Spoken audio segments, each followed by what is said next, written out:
అటు అల్లు అర్జున్ అరెస్ట్పై కీలక వ్యాఖ్యలు చేశారు బీజేపీ ఎంపీ లక్ష్మణ్.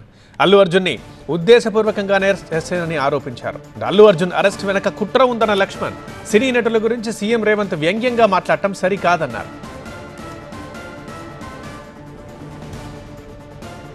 దుందుడుకు చర్యల్లో భాగంగా అర్జున్ యొక్క ప్రత్యక్ష భాగస్వామ్యం లేకపోయినప్పటికీ ఉద్దేశపూర్వకంగానే తప్పులు కేసులు పెట్టి అరెస్ట్ చేసినట్టుగా నేను భావిస్తున్నాను.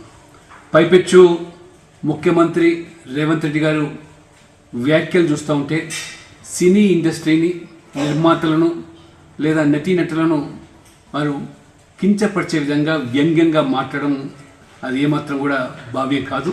ఒక బాధ్యతాయుతమైన పదవిలో ఉన్న వ్యక్తి ఈ రకంగా మాట్లాడడం ప్రజలు అసహించుకుంటున్నారు. ఇప్పటికైనా పోలీసుల వైఫల్యాలను కప్పిపుచ్చుకోవడానికి చేసే ప్రయత్నంలో భాగంగానే ఈ సినీ ఫక్కీలో జరిగిన అరెస్ట్ తప్పితే ఓఎస్ఎస్ ఫర్టిలిటీలో అమ్మ నాన్నలకి పర్సనలైజ్ ట్రీట్మెంట్ ఇచ్చారు. In the good hands of science. Mummy daddy అవ్వాలంటే ఓఎస్ఎస్ కి కాల్ చేయండి.